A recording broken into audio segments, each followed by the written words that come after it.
여러분 안녕하세요. 정가병의 쉬운 경제 이야기입니다. 최근에 여러분 유가 얘기 들으셨죠?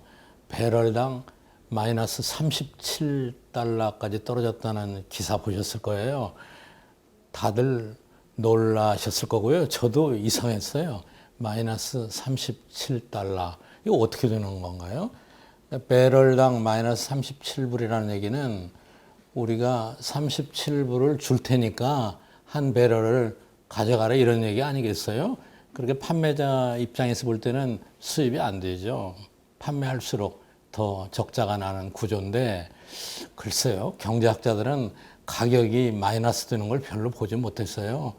이런 경제 현상이 왜 일어나는지 한번 생각해 보려고 합니다. 사실 연초까지도 유가가 한 60달러 내외에서 안정적이었죠. 근데 최근에 이제 유가를 보면은 유가는 이제 공급이 상당히 초과된 상태에 있었고 수요는 안정적이었습니다. 그래서 이제 유가에 변동을 주는 요인이 주로 이제 공급 측면에서 뭐 중동에서 무슨 사건이 터졌다든가 이런 경우에 이 중동 긴장 이런 지정학적인 이유로 유가가 좀 올라갈 때는 많이 있었죠. 그런데 최근처럼 그렇게 급격하게 떨어진 경우는 드물었었죠. 근데 역시 모든 물가는 수요와 공급의 법칙에서 벗어나질 못합니다.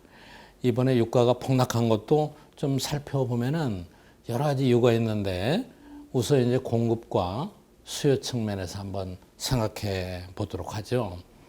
가장 직접적인 발단은 공급에서 일어났어요. 지난 3월 2일에 러시아하고 사우디아라비아가 서로 이제 석유를 감산하자. 너무 세계 원유 시장에 공급이 많으니까 석유를 좀 둘이 줄이자. 왜 러시아하고 사우디가 만났느냐? 여러분 오펙 아시죠? 석유 수출국 기구. 이게 이제 60년대 결성이 됐는데 이거는 사우디아라비아 중심이고 그런데 그 뒤에 오페크에 가입하지 않은 산유국들이 많이 생겨났어요. 그 중에 제일 큰 게 러시아입니다. 그래서 이제 그 기구, 넌 오펙하고 오펙의 대표들이 만나서 야, 우리 좀 석유를 감산하자 이렇게 됐는데 이게 결렬이 됐습니다. 그래서 공급이 늘어났고 수요 측면에서 볼 때는 어떤 현상이 일어났습니까? 요즘 뭐 역시 코로나 바이러스 때문에 그렇죠. 여러분 다 집콕이라고 하시던가요? 뭐 차도 몰지 않고 항공기도 뜨지 않고 이러니까 공장도 돌아가지 않고 그러니까 유류 수요가 굉장히 급격하게 떨어졌습니다. 그런데 공급은 앞에 말씀드린 대로 사우디와 러시아의 회담 결렬로 공급은 더 늘어났고 이러니까 유가가 아주 폭락을 해버린 거죠. 그런데 유가는 조건에 따라서 많이 달라집니다. 어디서 생산되느냐? 우리가 대표적으로 듣고 있는 게 WTI, 서부 텍사스 생산 기준이다. 이런 얘기 많이 들으셨을 거예요. 이것도 있고 뭐 북해산도 있고 뭐 중동산도 있고 여러 가지 있죠. 또 이제 인도 조건에 따라서 다르죠. 이 원유는 특히 선물이 많습니다. 선물이라는 것은 언제 몇 달 뒤에 이 원유를 인도해 주겠다 이런 계약을 하고 지금 현재 시점에서 가격을 결정하는 거예요. 그러니까 뭐 5월 물이 있고 5월 며칠 날까지 인도하겠다. 6월 물이 이렇게 되는 거죠. 그런데 요즘 보니까 코로나 대유행이 쉽게 끝날 것 같지 않은 거죠. 그러니까 앞으로 선물 5월, 6월 물도 가격이 폭락하게 된 겁니다. 그런데 여러분 기억하실 거예요. 제가 전에 재화라는 걸 말씀드리면서 상품의 가격이 어떻게 결정되느냐 세 가지 특성을 갖고 있다고 그러지 않았어요? 첫째는 물질적인 특성. 원유로 얘기하면 이게 중동산이냐 서부 텍사스산이냐 북해산이냐 물질적인 특성이죠. 그 다음에 어디 있느냐. 그 다음에 시간이에요. 지금 제가 말씀드리는 것은 선물의 시간이죠. 언제 이게 인도되느냐, 언제 배달되느냐에 따라서 가격이 달라지는 거죠. 다음에 중요한 건 위치예요. 여러분, 원유는 상당히 특이한 점이 몇 가지 있습니다. 여러분, 원유를 쉽게 저장할 수 있나요? 저장할 수가 없죠. 원유 저장 시설이 한계에 도달한 겁니다. 지금 수요가 부족하고 공급이 넘쳐나니까 바다에 떠다니는 모든 유조선이 원유가 가득 찼다고 그래요. 여러분, 마이너스 137불이라 해서 원유 좀 사고 싶어도 어떻게 됩니까? 어디 갖다 놓을 데가 없잖아요. 저장하는 공간이 부족한 거죠. 그러니까 이 여러 가지 요소가 겹친 겁니다. 생산, 공급, 과잉, 저장 시설 부족, 저장할 데가 없는 거예요. 수요는 부족하고. 그러니까 이거 어떻게 하겠습니까?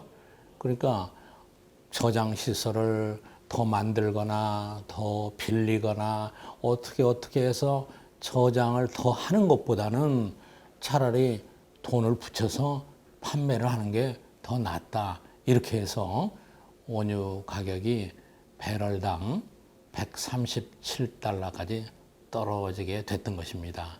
물론 마이너스 가격은 오래 가지는 않을 겁니다. 그렇다고 해서 제 생각에는 원유 가격이 급격하게 올라갈 것 같지도 않아요. 왜냐? 수요 공급에 모두 문제가 있습니다. 여러분 어떻게 생각하세요? 코로나 바이러스가 금세 이제 진정이 돼서 석유류의 수요가 갑자기 늘어날까요? 상당히 기간이 필요할 것 같아요. 그 다음에 공급 측면에서는 공급 과잉인데 또 제가 오늘 원유 가격을 말씀드리면서 하나 더 얘기 드릴 게 있습니다. 여러분 셰일에 대해서 얘기 들으셨죠? 셰일 석유, 셰일 가스.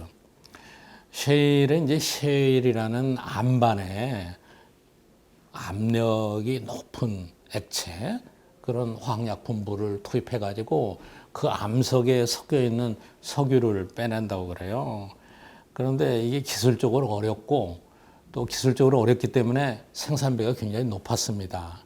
그런데 최근 들어서 새로운 기술이 많이 개발되면서 배럴당 거의 40불 내외까지 셰일 가스, 셰일 석유를 뽑아낼 수 있게 됐습니다. 근데 이게 매장량이 엄청나게 많은 거죠. 그러니까는 공급 시장에는 과거에 오페크 또는 뭐 비오페크, 중동, 텍사스 이런 것 말고도 이제는 셰일에서 공급되는 유류가 엄청 많아지게 된 거예요. 그러니까 어떤 의미에서는 유가는 40불 이상 올라가기 어렵다. 이렇게 한도가 정해진 겁니다. 자, 여러분. 그래서 유가는 쉽게 올라갈 것 같지 않은데 유가가 이렇게 폭락하면은 왜 문제가 되느냐. 우리 소유자 입장에서 볼 때는 좋죠. 물론 이제 원유 시장의 가격이 우리 실제 휘발유 넣는데 반영이 되려면은 적어도 2달 내에 걸릴 걸로 알고 있습니다. 그렇지만은 뭐 비행기요금도 내려갈 수 있고 자동차 가스도 내려가고 소비자 입장에서는 좋습니다. 특히 우리나라는 원유 수입국이기 때문에 괜찮습니다. 그런데 이 좋은 면만 있는 게 아닙니다.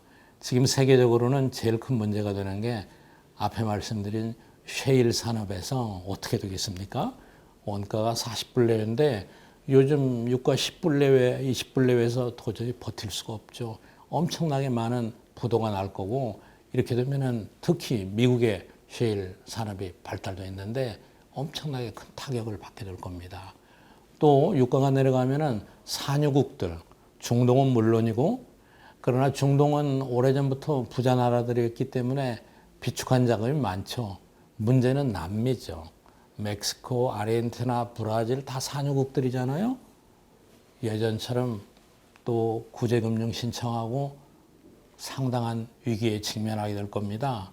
그런데 세계는 모두 다 이렇게 얽혀 있어서 어디 한 곳에서 위기가 발생하면은 우리한테도 이게 확산되게 돼 있습니다. 그렇기 때문에 원유 가격이 조금 떨어지면은 세계 증권시장이, 금융시장이 요동을 치고 또 다른 원자재에도 큰 영향을 미치게 됩니다.